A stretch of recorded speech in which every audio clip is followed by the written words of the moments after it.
Buenas tardes a todos. Mi nombre es Mauricio Soto, geógrafo de la Universidad de Concepción. Y bueno, más que nada, preguntar a Ricardo. Yo lo conozco porque fue decano de allá de la facultad. Y bueno, los temas que se trataron fueron idóneos a la geografía y a la arquitectura. Eh, y él dijo dos términos o conceptos de la ciudad que queremos y la ciudad que podemos, ¿cierto? Bueno, más que nada es una crítica al Podemos, porque podemos hacer ciudad nosotros mismos, pero quizás las ciudades no se encuentran eh, en la forma capacitada para poder hacerlo. Yo doy el ejemplo de la ciudad de Coronel, en donde realmente esa ciudad fue sacrificada, ¿cierto? Porque así fue, eh, con la postura e instalación de 3 termoeléctricas y una cuarta que se rechazó porque la verdad era inconsistente colocar otra más en una ciudad que las termoeléctricas están a 500 metros de las poblaciones. Eh, yo me faltó ver en la exposición lo que es la participación ciudadana, porque creo que la participación ciudadana en los proyectos que se ejecutan tienen una relevancia tan importante como la ciudad que nosotros vamos a querer para vivir. Y entonces, eso, me faltó ver eso en la exposición y creo que es lo fundamental para que nosotros mismos podamos entender la ciudad que vamos a querer y ser partícipes de eso. Muchas gracias. Bueno, en realidad son reflexiones en el sentido, primero, respecto a la ciudad que queremos, la ciudad que podemos, es un poco un juego de palabras. También hay un dicho que dice querer es poder. Pero el sentido que tiene que en realidad cuando yo participaba en muchos seminarios bajo el título La ciudad que queremos, y ahí nos volamos todo, pero resulta que este es un llamado al aterrizaje, el cable a tierra, en ese sentido. Pero qué bueno que tú como estudiante de geografía hayas puesto el acento en ese sentido, porque la verdad es que yo creo que en la formulación de normas, yo echo de menos la participación de mayor cantidad de geógrafos. No te puedo decir con precisión cuántos participaron o cuántos no, pero que se les haya olvidado los tsunamis, a mí me suena de que ahí no hubo geógrafos. Además que esta norma se hizo en Santiago. Entonces, como ellos no tienen tsunami, entonces no hay tsunami.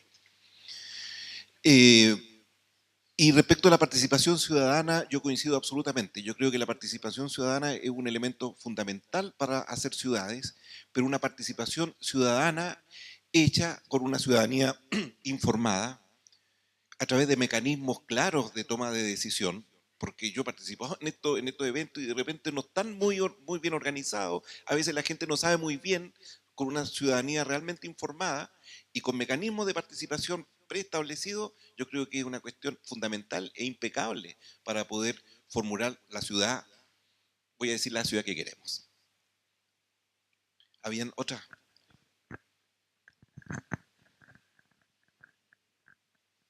Gracias.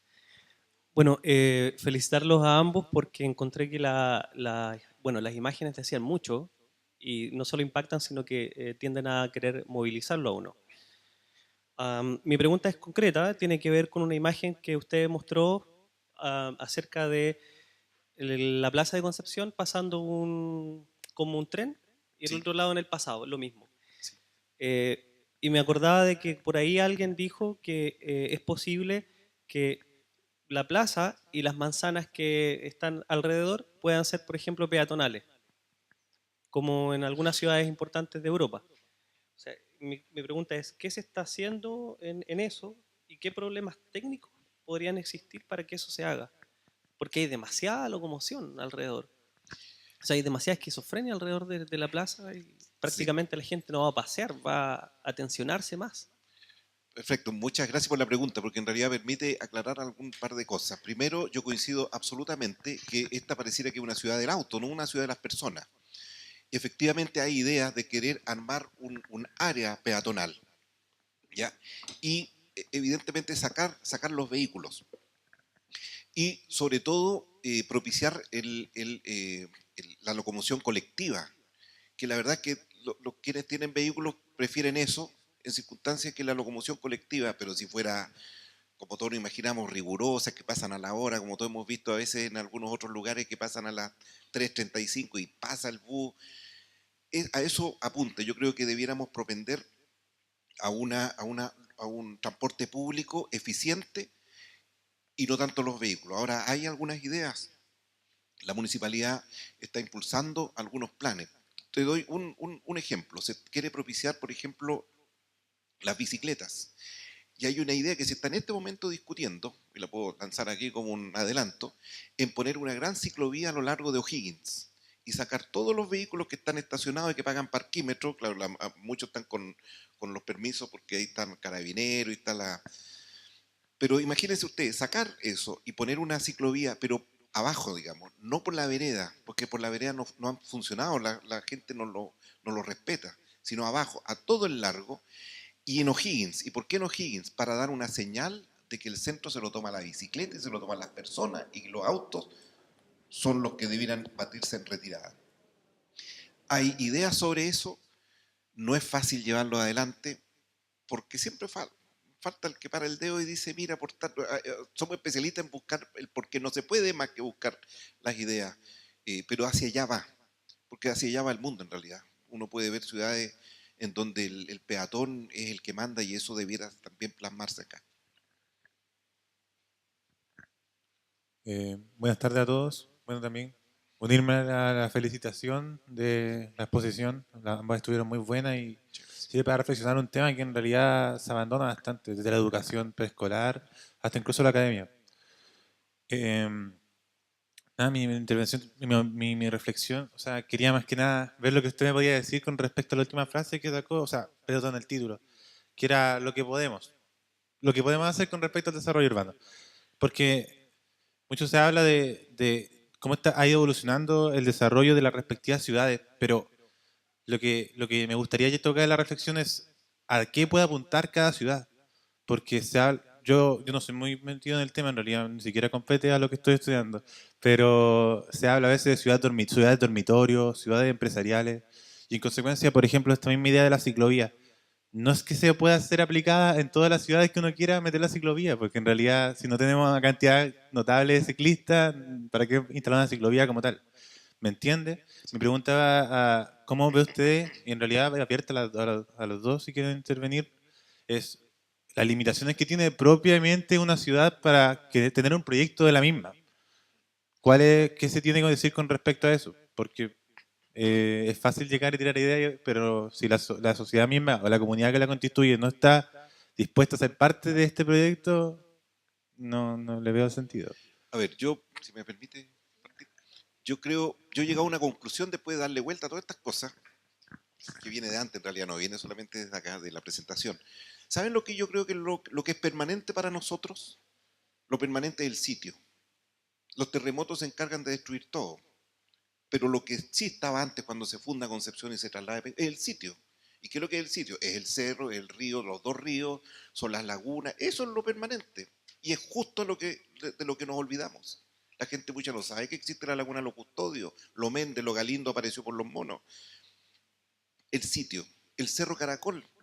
El Cerro Caracol ahora pasó al Ministerio de Vivienda y va a hacer ahí un programa de transformarlo en parque y todo lo demás.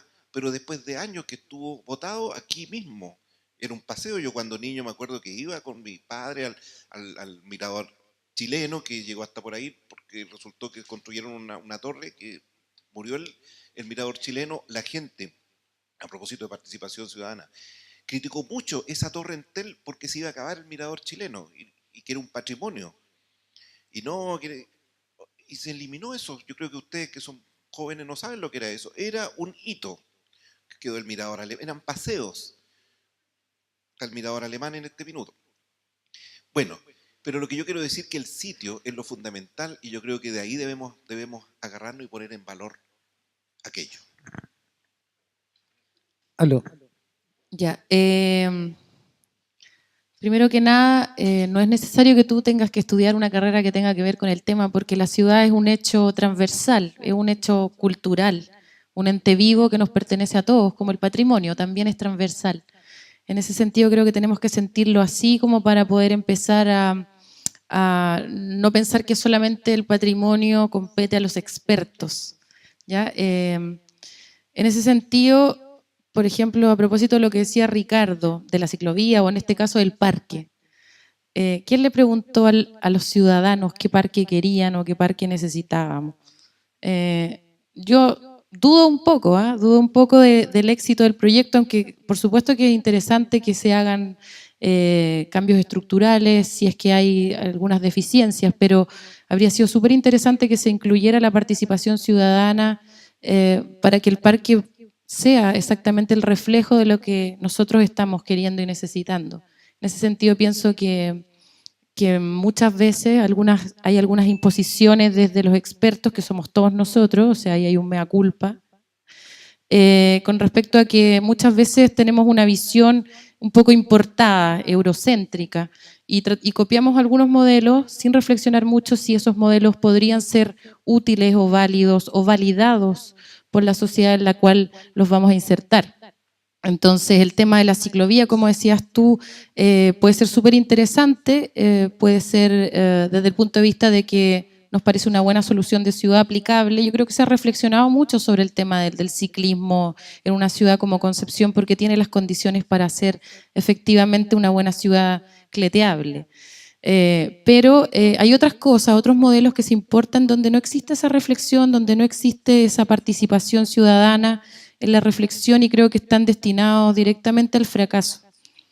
Eso quería, no sé si contestamos tu pregunta o aportamos a ella. Aló, buenas tardes. Un gusto de verdad escucharlos. Quiero plantear primero desde un punto subjetivo, desde mi sensibilidad. Yo llegué a esta ciudad de una altura de 3.500 metros, de Súbel, de Rancagua hacia arriba, y me enamoré de alguna forma de un bosque precioso que existía atrás, nativo. De hecho, yo llegué a arrendar a Lagos de Chile y me iba por el cerro, de noche, de día, muy temprano, y alucinaba entre luciérnagas y parejas que hacían el amor, dentro de otras cosas, ¿no es cierto? Siendo muy niño. Sufrí mucho después al enterarme que Inversiones Campanil, un instrumento, director, ¿no es cierto?, financiero de la Universidad de Concepción, decidió como forma de tapar el hoyo que traía, cortar y talar todo ese bosque nativo, ¿no es cierto?, como una medida económica. Y eso para mí era un patrimonio que me seducía de esta zona, un patrimonio que me tenía encantado de todas las formas posibles, y que yo, insisto, llegaba alegre a clases, todo embarrado bajo la lluvia, pero había cruzado por mi bosque. Entonces eso, y hago el tirón de oreja hacia la universidad. Tuve la oportunidad de que me hiciera clase el profesor de ingeniería mecánica, que tomó esa decisión, que precisamente dirigió en aquella época. Y lo encaré, le dije que por qué había hecho, y él me explicó. No había alternativa. O sea, económicamente la universidad necesitaba hacer eso. Yo insistí, lamentablemente poco tiempo después de escuchar sus razones, él falleció. Quiero seguir con mi sensibilidad. El Parque Ecuador para mí es también un hito, y siempre he notado ahí algo que tosudamente, porfiadamente se mantiene como gritando: rescátenme. El Teatro Viejo de Concepción. Gente orinando, gente llevando un montón de... pero está ahí, como gritando a la comunidad sobre un legado histórico, un legado tan importante que no se ha querido rescatar, no sé por qué razones, y me gustaría ojalá enterarme de aquello. Sin embargo, y lo voy a confrontar a una decisión de los años 2000, 2005, unas tulipas que yo no encuentro la razón de por qué están ahí. Y teniendo un teatro que se está, no sé, perdiendo en el olvido, y quienes mejor lo tienen presente son los adolescentes que lo ocupan como espacio libre de acción. Y graciosamente está entre la biblioteca de Concepción y el instituto, ¿no es cierto?, más importante que ha tenido esta ciudad durante un montón de tiempo. O sea, y otra de las cosas que quiero rescatar de mi sensibilidad, de esa belleza interna que también se está perdiendo, y quiero preguntar si existe alguna alternativa de las galerías de Concepción. Las galerías de Concepción tienen una belleza y una mística única. Yo recordando de acá a este instituto de hombres, ¿no es cierto? La Galería Ramos hizo un hermoso portal gigante que está arriba, cómo se recordaba qué era el Liceo de Hombres de Concepción. Entonces, mi pregunta es, bueno, partiendo, ¿por qué se tiene dejado de lado las veredas?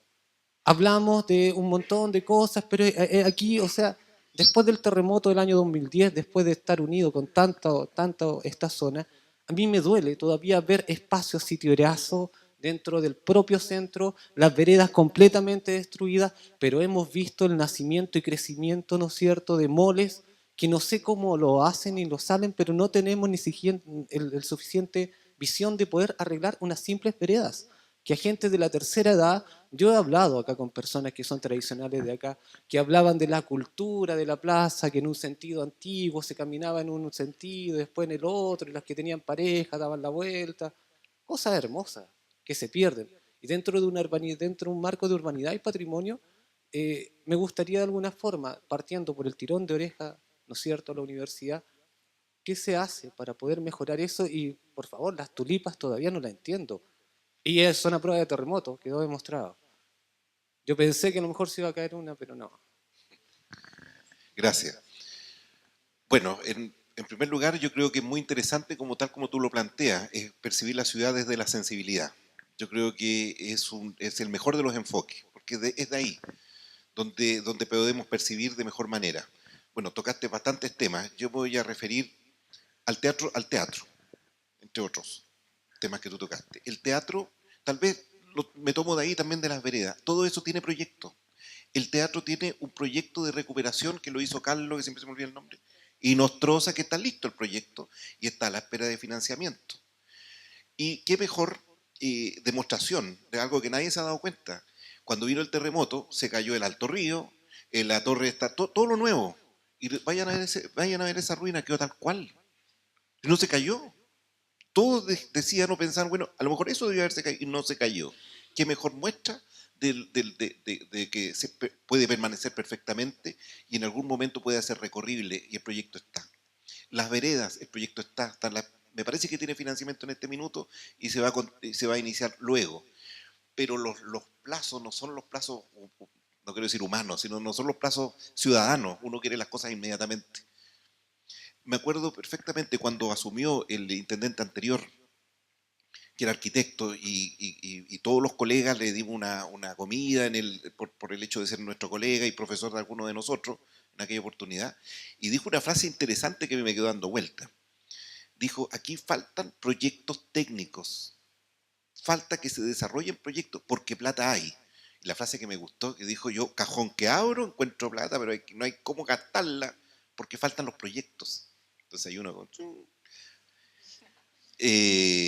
pero yo creo que hay un tema técnico, de que faltan proyectos, recursos, por lo que se ha escuchado, existen, pero cuando existen también el largo que demora es increíble. Un proyecto vial demora entre 7 y 8 años, entre que es parte y que se termina con la especialidad de todo lo demás. Ya. También para la reflexión un poco, bien cortito. Bueno, por una parte creo que el teatro viejo podría despertar un sentimiento de un pasado que desconocemos y que solo conocemos quizás por fotografía, y que nos parece esplendoroso de la arquitectura de esta ciudad. Pero está en condición de ruina, y de ruina que nos mantiene a nosotros, los ciudadanos, más bien como espectadores que como actores. Es una ruina escenográfica, podríamos decirlo de alguna manera. La mayor parte de las personas, como tú decías, los adolescentes que hacen uso de esa ruina, que son en realidad los activos, podríamos decir que quizás les resuena mucho más lo que se haga o no se haga con la ruina. En ese sentido, creo que hay una lucha súper grande de los expertos contra algunos casos en particular como este o como otros. Recuerdo que una vez escuchaba a un arqueólogo que decía, nosotros tenemos una lucha tremenda, por ejemplo, con las mineras, pero el gran problema es que los arqueólogos estamos solos luchando contra las mineras, ¿ya? Entonces, si tú te fijas, es como un titán contra una hormiga luchando por un tema que, desde mi punto de vista, para que se genere realmente el cambio, tiene que existir un empoderamiento de la sociedad. Lo que decía anteriormente en mi exposición, la legitimización social es muy importante en este momento. Hay que estar luchando con los arqueólogos, no solamente dejar a los arqueólogos que luchen solo contra las mineras.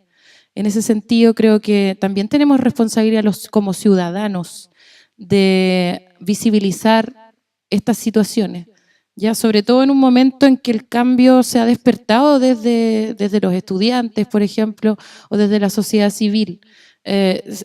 Si bien es cierto, tenemos una institucionalidad que es muy débil aún en torno al tema del patrimonio, pienso que es interesante instalarlo desde la sociedad civil y desde la universidad, sobre todo, donde se está reflexionando. Con respecto a lo que decía Ricardo, claro, puede que haya mucha plata, pero no hay expertos. O sea, en temas de patrimonio, las personas que realmente manejan el tema de la conservación y la restauración son muy pocos, contados con los dedos de una mano. De hecho, en esta ciudad puede que hayan dos, uno, desde el ámbito de la arquitectura. Y creo que es vergonzoso. Entonces, si queremos asumir desafíos, tenemos que partir por fomentar, por ejemplo, la formación de expertos en el tema, pero además, por otro lado, como te decía, como sociedad civil, tampoco seguir echándole la culpa que, no sé, porque el Consejo de Monumentos no da abasto, que porque esto no se declaró. Tenemos que hacer ruido, creo yo. Así, yo también siento la pérdida del bosque que tú sentiste, pero quizás nunca nos conectamos. Ahora hay formas tan sencillas, tan expeditas de conectarse y hacer eco, que me parece que hay que activarse.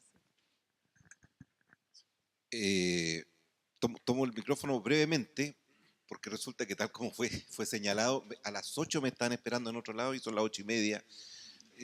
Y la verdad que voy a llegar a un lado y van a ver unas caras bien largas, así que me quiero despedir. Y realmente Gracias. yo feliz hubiera quedado aquí conversando, pero no puedo. No te preocupes, Ricardo, gracias, lo entendemos. Te despedimos con un aplauso. Y tu tazón, por favor, te lo vas a llevar sucio, te vamos a dar uno limpio mejor. Tu tazón, te esperamos para la próxima actividad. Seguíamos por acá con otra pregunta. ¿Tú querías alcanzar a preguntar? Se la vamos a mandar por correo tu pregunta después. Ya. Bueno, yo justamente quería aprovechar que estaba Ricardo, pero se va y se va. En realidad, mi nombre es Edmundo Hernández y soy arquitecto también. Y quería compartir dos cosas y hacer una reflexión que complementa algo lo que yo escuché. El primero, primera vez que yo participo en el café, hay una experiencia en Buenos Aires que se llama cafedelasciudades.com.ar, que a lo mejor no sé si ustedes la conocen, pero creo que es buena, es como un buen pie como para generar estas redes globales de café y discusión sobre el tema de la ciudad. Existe la red. Así que yo los invito a que vean eso. En segundo lugar, el tema de la ciudad del futuro a mí fue el motivo por el cual llegué. Yo los invito también a leer un blog sobre Talcahuano 2020, un blog que empecé a elaborar hace mucho tiempo. Curiosamente fue bien considerado por la autoridad. Los invito porque hay un trabajo bastante honesto, digamos, y con un poco con el ímpetu y el punch de muchos profesionales que salimos acá de la zona. Pero después yo he investigado hace muchos años, cuando estás terminando la universidad, el año 95, 97, partí en proceso de investigación sobre gestión urbana, sobre temas de economía urbana, sobre temas de marketing urbano, etc. Pero sobre todo los temas de gestión urbana. Y yo, después de mucho darle vuelta, yo recorrí muchas ciudades, ciento y tantas ciudades, vendiendo ideas de cómo podemos ver cómo podemos construir esta ciudad del futuro. Y tú te encuentras con cosas que son medulares. Por ejemplo, yo creo que la realidad de nuestro país tiene que ver mucho con la politización de la ciudad. La politización en distintos aspectos. Hoy día tú, por hacer uso de la ciudad, tú tienes que pagar. Fíjense lo que le estoy diciendo. Tú, para hacer uso de cualquier servicio en la ciudad, tú tienes que pagar. Si nos remontamos en el pasado, yo creo que la mayoría de la gente que nació en los años 70, 60, nació en los hospitales públicos. Yo creo que hoy día todos nacen en clínicas privadas. Eso tiene que ver mucho con el modelo económico que el gobierno de Pinochet, ¿cierto?, heredó, digamos, a una historia. Yo te digo eso, Fernando Castillo Velasco hizo una reflexión muy profunda sobre la segregación en la ciudad. Y tenía que ver mucho, ¿por qué existen los condominios? ¿Por qué existe tanta segregación? Tiene que ver mucho con la herencia que nos dejó el gobierno militar a todos los chilenos. Yo no tengo tendencia política, o sea, no tengo partido político. No estoy hablando de la trinchera política. Estoy hablando de las consecuencias de nuestra ciudad, de las consecuencias de nuestra sociedad. Por lo tanto, nosotros para poder mirar al futuro, por supuesto, tenemos que mirar el pasado. ¿Y por qué a veces uno se cuestiona por qué nuestras ciudades están estancadas? Yo soy de Talcahuano, me llamó con suma curiosidad esa superposición que hizo Ricardo sobre este evento del año 1835, sobre el evento actual que tú lo puedes bajar del Google y sobre la planificación que está reflejada en el plan regulador comunal. Yo le puedo complementar a Ricardo Wood porque ese es el plan regulador actual. Yo investigué aparte del actual, el anterior, y es más catastrófico. O sea, imagínense que el plan regulador anterior al que está vigente hoy en Talcahuano no recogía las actividades de borde costero de uso turístico, recreativo, solamente daba espacio a la industria pesquera. Alguien mencionó aquí la hidroeléctrica, ¿cierto? Pero fíjense que Coronel está cometiendo un error tan grave de llevar a las pesqueras a su ciudad que va a agravar, yo creo que en los próximos 30 años, para que esta ciudad de Coronel se dé cuenta del error que está cometiendo. Pero más allá de eso, yo creo que el tema tiene que ver con la politización de la ciudad. Es decir, nuestras ciudades están mirando en un corto plazo.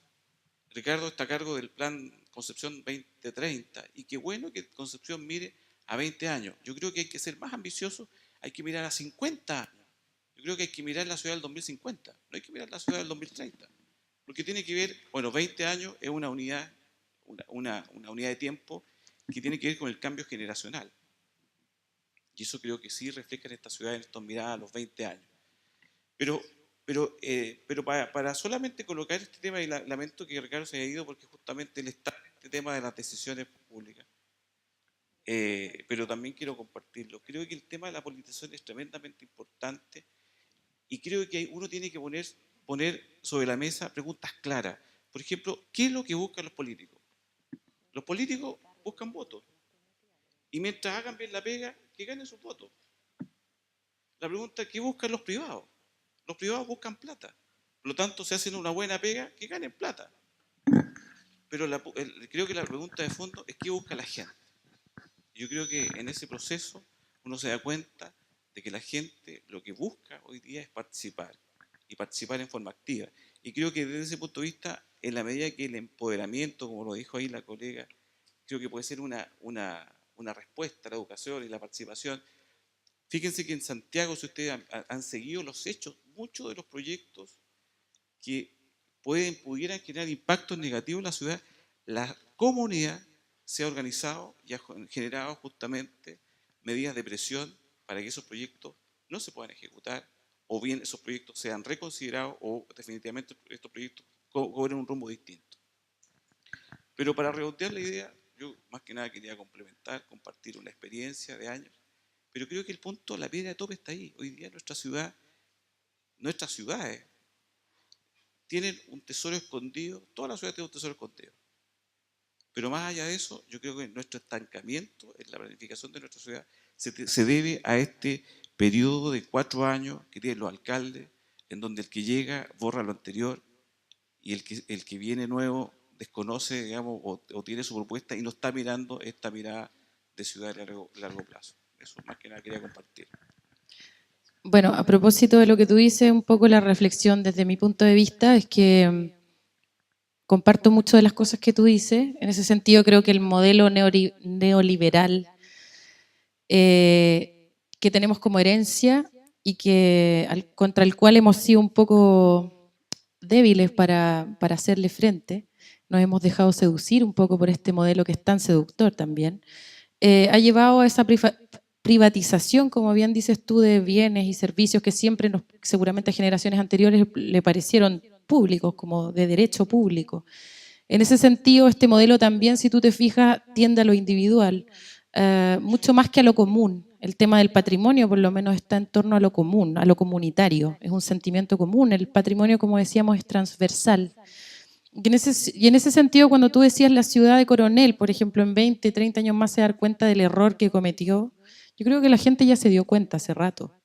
O sea, el problema es, ¿y a ellos quién les preguntó? a los habitantes de Coronel si realmente estaban de acuerdo o no estaban de acuerdo con los cambios estructurales que se han hecho ahí. Bueno, mucha gente no sabe que cuando hay un plan regulador, por ejemplo, ese plan regulador se expone para recibir críticas y comentarios de la ciudadanía. Tampoco eso está como inmerso dentro de nuestra cultura, no se nos ha educado diciendo, ¿sabe qué? Cuando aparezca un plan regulador usted puede ir y reclamar porque en el fondo van a expropiar, por ejemplo, toda esta zona, etcétera, o porque van a instalar industrias junto a una zona habitacional, qué sé yo, de vivienda. No se nos ha educado para entender que tenemos ese derecho, por ejemplo, y que lo podemos ejercer. Y en ese sentido, yo creo que tenemos la oportunidad de comenzar a diseñar nuestro futuro en vez de caer en él. Debiera ser eso un poco la reflexión. Gracias. Gracias. Sí, pues voy a mover el micrófono para acá. Sí, tenemos una pregunta por acá atrás. Permiso. Adelante.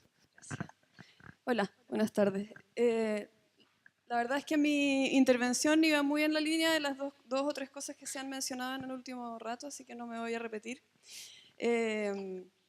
Pero bueno, me llamó la atención de las dos presentaciones que ambas terminaron con reflexiones en torno al tema de la participación y la educación, que es lo que ha surgido aquí muy fuertemente.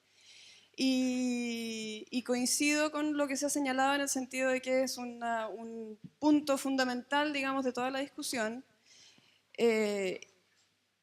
Y que creo que es la herramienta de cambio, casi la única herramienta de cambio posible hoy día.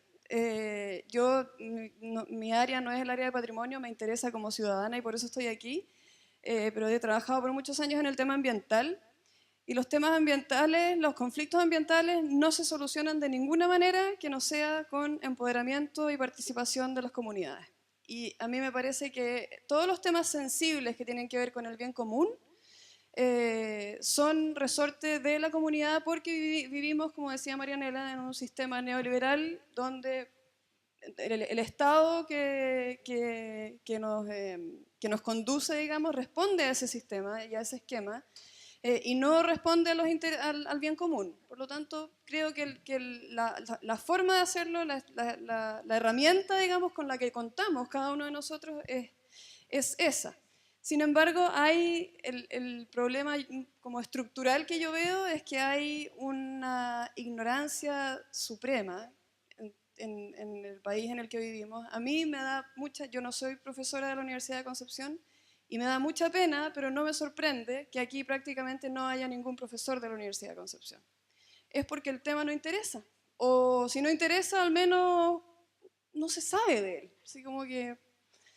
Y lo que hay acá son, como ha ocurrido en los últimos años en este país, principalmente estudiantes, personas jóvenes que sí entienden mejor el momento, el mundo en el que estamos viviendo y cuáles son los cambios que tienen que producirse.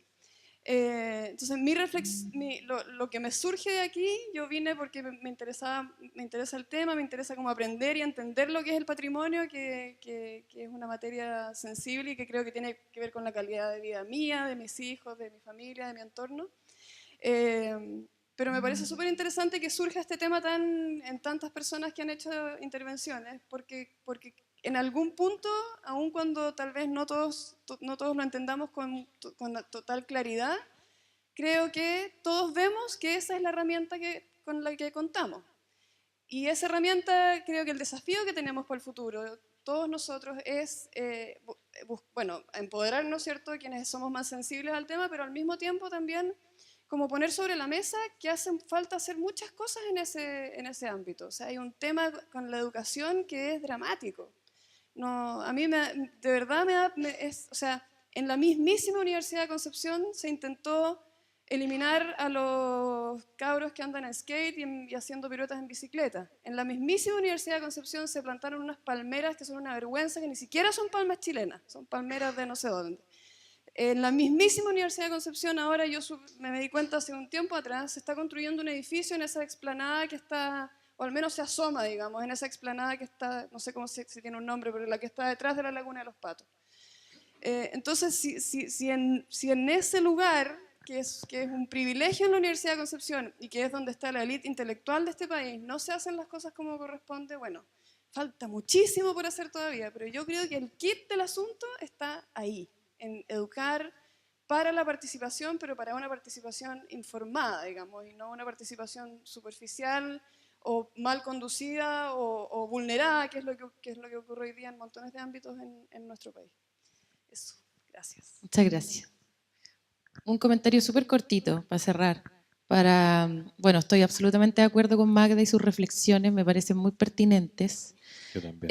En ese sentido, la participación ciudadana, que me parece vital, implica procesos que son más largos y complejos, quizás por eso también no se incluye siempre, porque en realidad es más fácil tomar la decisión entre unos pocos a puertas cerradas que ventilar esto y generar procesos que son más complejos y largos. En ese sentido, para cerrar, igual siento que es importante cobrarle un poco al Estado, que por definición debiera velar por el bien común, al margen del partido político que esté gobernando. O sea, el Estado es superior al partido o al presidente de qué partido es, de la corriente política que esté gobernando. El Estado debiera estar por sobre esas cosas.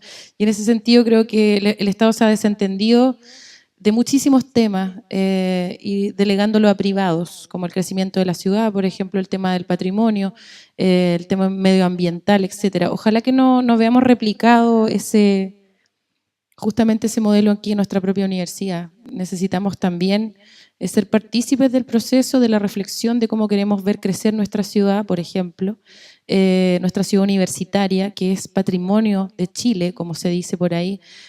Hagámonos cargo de esa responsabilidad que tiene ser un patrimonio de Chile, de Latinoamérica, y de esta ciudad maravillosa que justamente se identifica mucho con ese patrimonio que tiene sentido y que nosotros en el fondo lo identificamos y lo hacemos nuestro porque nos resuena, porque tiene sentido, porque es una parte de un patrimonio activo y vivo del cual somos partícipes a diario. Bueno, quería agradecer, muchas gracias por la invitación, por la participación, por la asistencia de ustedes, por las preguntas que son siempre complementarias y de las cuales aprendemos. Y bueno, el llamado y la invitación a ser partícipes, a ser no solamente espectadores, sino que entes activos del cambio, de los procesos de cambio de la ciudad. Muchas gracias. Marianela, ¿te parecen las últimas dos preguntas? Ya. Y cerramos. Por la misma plata. Bien, primero que nada, quisiera felicitarla y felicitar a Ricardo Utz por las presentaciones, que me parece muy interesante cómo desde el patrimonio y desde las políticas urbanas se pueden unir bajo una línea de pensamiento y ver hacia el futuro. Y precisamente en esa palabra que me quiero detener, en el futuro, porque el futuro es una palabra que uno, de pensarla y pensarla en el pensamiento popular, piensa en ciencia ficción, películas, juegos de video, máquinas del tiempo. Es decir, se pasa a pensar en algo poco serio, algo que una persona que se haga respetar no se atrevería a exponer de cómo va a ser el mundo en 50 años. Y eso es una visión que es propia de ahora. Es decir, le debemos todo nuestro pensamiento moderno, gran parte del pensamiento moderno, a unos visionarios de hace muchos años atrás que eran los futuristas. Ellos hablaban del futurista con un brillo en los ojos y todos lo escuchaban también con un brillo en los ojos y era maravilloso. Y precisamente es en el futuro lo que quiero estancar. Y mi pregunta es bastante ambigua, pero no por eso menos importante. Como se habló del patrimonio, quisiera ver cómo el patrimonio va a ser importante en la ciudad del futuro. Es lógico, venimos de hace años atrás, había zapaterías, sastres y carnicerías. Ahora eso es frágil, y lo que es frágil hoy va a estar roto mañana. Entonces, ¿cómo hacemos el patrimonio del mañana? Y la pregunta concreta es, ¿qué principios, qué manifiesto debería tener la ciudad utópica del futuro? Y esto desde una mirada netamente, como dije, ambigua, puede ser de la imaginación o también de conceptos técnicos, y viéndolo desde el patrimonio y desde, bueno, había sido también políticas urbanas, para saber una visión desde su propia opinión, cómo será esa ciudad, la ciudad en la que viviremos. Bueno, no soy pitoniza, pero sí, en torno al tema, me parece súper interesante tu pregunta, sobre todo porque gatilla una reflexión que yo hago a diario y que la he comentado con algunos colegas, algo que me inquieta, que me preocupa, y es que estamos pensando en el futuro, estamos reflexionando sobre el futuro en la academia, en las universidades. Por ejemplo, yo que integro una facultad de arquitectura, he visto muy pocos ejercicios de futuro como ejercicios académicos. Y eso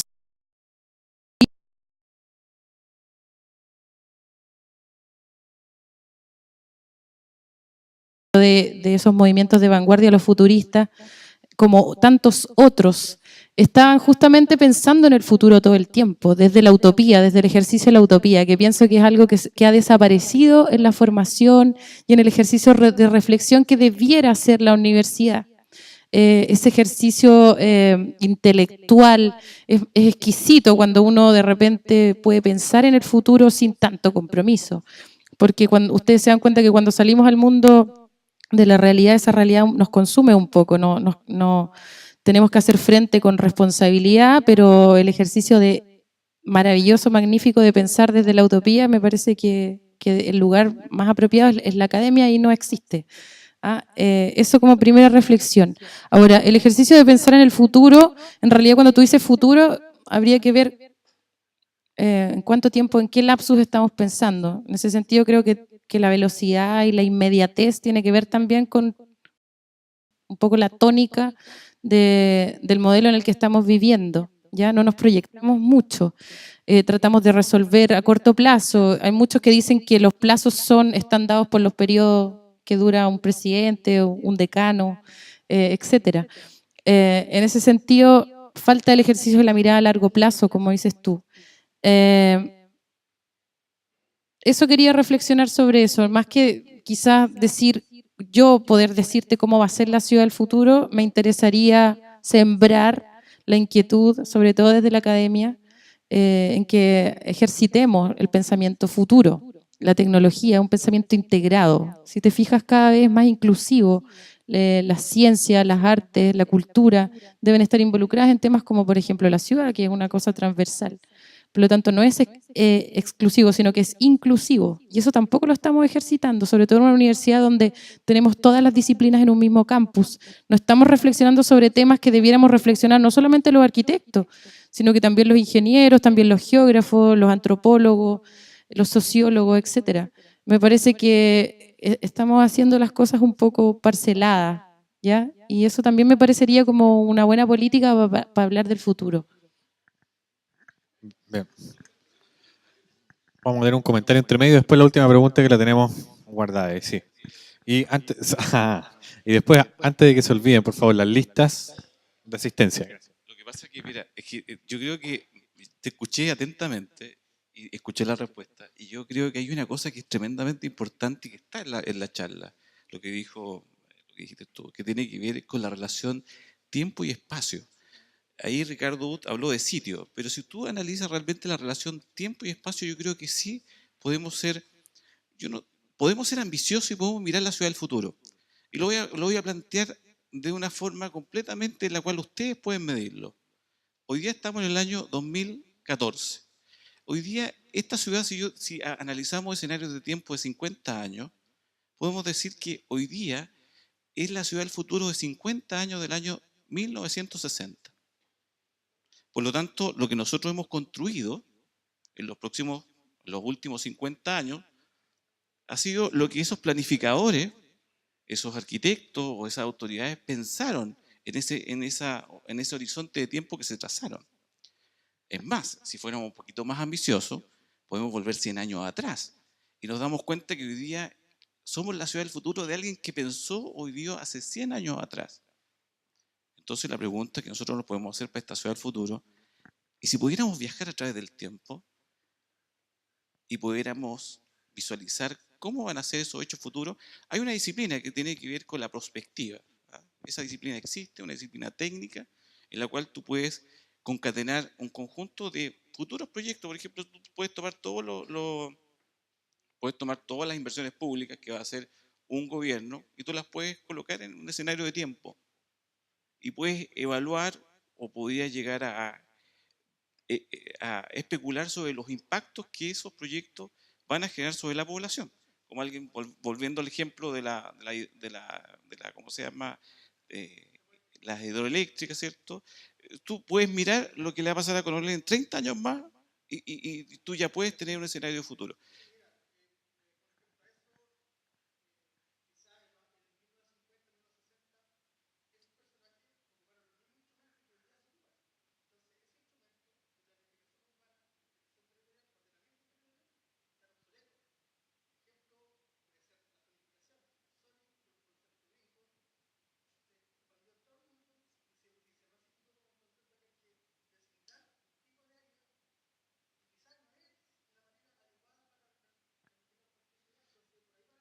Mira, yo solamente quiero complementar y los invito a que vean el blog de Talcahuano 2020.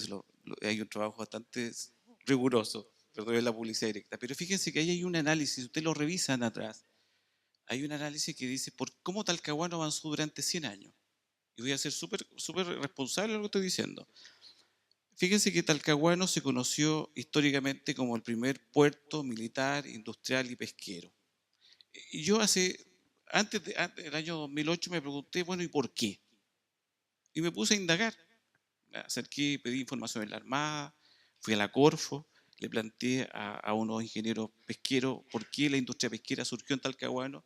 Y finalmente ustedes se pueden dar cuenta que la ciudad tiene que ver mucho con las decisiones del Estado. Cuando se instala la segunda zona naval en el año 1835 y le da un rol a la ciudad de Talcahuano como un rol de apostadero naval, después se instala la segunda zona naval, lo que da justamente el rol de ciudad naval. Después, en los años 60, viene todo lo que es en el año 40, en Talcahuano se instala la industria de Huachipato, lo que le da el carácter industrial de Talcahuano. Y fíjense que Concepción instala la Universidad de Concepción, lo que supuestamente le da ese rol de ciudad universitaria, lo que hoy día ustedes tienen. Eso se decidió en el año 50 por decisión del Estado. Y después en los años 60 o 70 se decide también por el Estado la instalación de la industria pesquera en Talcahuano. Y justamente a Talcahuano se le viene el tercer apellido, ciudad militar, industrial y pesquero. Mira qué curioso. Y fíjense lo que está pasando ahora con el casino. ¿Qué es lo que va a pasar con el casino, con esta industria de servicios? Entonces, efectivamente, yo creo que esos hechos de futuro, y volviendo tratando de responder esa interrogante acá al joven, yo creo que sí, efectivamente, hay formas. Yo creo que uno tenemos, y la gente joven, los profesionales jóvenes y comprometidos con lo que hace, creo que tenemos que darnos la oportunidad de soñar la ciudad del futuro, porque esa ciudad del futuro la podemos construir nosotros. Bueno, eso solamente. Buena campaña por el tazón, ¿eh? Esta última pregunta, don Oscar. Hola a todos y todas. Soy Oscar Rivera, trabajo en el bloque de ciencia en la Universidad de Concepción y principalmente quería enfocarme en que en este momento se habló del patrimonio, de los espacios de esparcimiento dentro de la ciudad, pero ¿qué pasa en las afuera de la ciudad, en los alrededores, en las poblaciones, en los caseríos, en la media agua, en las casas pareadas? ¿Dónde está la planificación política? Las políticas públicas, ¿en qué se enfocan? Cuando principalmente, si bien dentro del centro de la ciudad hay espacios para todos, ¿por qué la ciudad dormitorio o en estos sectores que están mucho más alejados no pasa eso? ¿Por qué los espacios de esparcimiento tienen que estar acá y no tienen que estar más al acceso de la gente? Entonces, en ese sentido, ¿hacia dónde se enfocan las políticas públicas? Y también, ¿qué podemos hacer nosotros? Si bien estamos acá hoy día, somos estudiantes o quizá algunos académicos, ¿qué hacemos con esto? Si bien, más allá de visibilizar el problema, también tenemos la responsabilidad de qué hacemos nosotros desde nuestras casas, desde nuestros barrios, de cómo participamos, de cómo nos ponemos las pilas con eso, y de problemática territorial, cómo nos enfrentamos a ello. Entonces, la idea es que después de este café no salgamos pensando en qué problema está y qué podemos hacer, sino organizarnos, asistir a nuestra junta de vecinos, participar, recuperar territorio. Y eso, y la pregunta va enfocada en eso, hacia dónde van las políticas públicas, en los sectores, no me gusta decir más vulnerables porque todos somos vulnerables, pero en los sectores que están más alejados.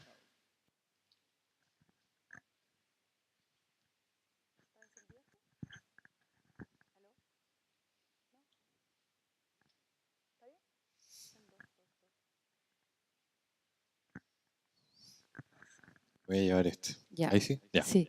Hay varias reflexiones en tu pregunta, voy a tratar de organizar o de responder lo que a mí me compete. En realidad, en algún momento preguntaste dónde está el patrimonio en la periferia de la ciudad, por ejemplo, que es una pregunta súper interesante que yo también me hago. Y en ese sentido, quizás podríamos reflexionar sobre que la idea del patrimonio ha cambiado mucho. Si tú te fijas, patrimonio, lo primero que nos resuena o nos viene a la cabeza es la idea de monumento, ¿no es cierto? Ha cambiado muchísimo, por ejemplo, lo que entendemos por patrimonio en función, primero que nada, de la escala. ¿Ya? Siempre nos pareció que el patrimonio era algo monumental, ¿ya? Y era más bien objetual, por lo mismo. Y en ese sentido, en el día hoy hay muchas cosas que se están conservando, preservando, justamente por lo que tú decías, por la activación de la sociedad que reclama y que valida ciertos patrimonios. Entonces, por ejemplo, antes era la ruina, ¿ya? El foco del patrimonio, ahora podríamos decir que incluso se están decretando como de valor patrimonial, no sé, por los rieles del tranvía que pasó por la calle X de la ciudad, o la fiesta popular, por ejemplo, de un barrio que podría ser un barrio periférico también de la ciudad, que no por eso esté llena en el fondo de valor, ¿ya? Por lo tanto, creo ahí que hemos avanzado y creo que ese avance viene justamente de creernos un poco el cuento de que podemos dictaminar qué es lo que es y no es patrimonio. Ya es un proceso circular, un poco lento, pero yo creo que está dando frutos súper interesantes. Con respecto al tema, por ejemplo, del espacio público, que tú decías en los barrios, yo pienso que el desmedro de la calidad de vida en los barrios, en los nuevos barrios, hablemos de vivienda social, colectiva, etcétera, no hablemos de los nuevos barrios de la élite, está muy de la mano de este desentendimiento del Estado, de este traspasar la responsabilidad de quienes hacen barrio, quienes hacen ciudad a los privados, a las industrias inmobiliarias, al mercado en realidad. Si tú te fijas, existió una corporación de vivienda, la Corvi, que creó barrios de tanta calidad como pudieron haber sido la Villa San Pedro. Si tú te fijas, la Villa San Pedro es una población que se crea justamente impulsada desde el Estado, con una corporación de vivienda que el Estado en el fondo manejaba, donde se sabía exactamente por lo que había que velar, que era el bien común, la calidad de vida, ¿ya? Entonces ahí hay un diálogo súper interesante entre el espacio público, el espacio privado, lo común, la infraestructura comercial, los espacios de encuentro de la sociedad, etcétera, que fomentan, si tú te fijas, el diálogo, la interacción, la discusión y por lo tanto la reflexión. ¿Será que no queremos que esas cosas se propicien hoy en día? Ojalá que el Estado pueda volver a hacerse cargo y no quede en manos de los privados. Gracias.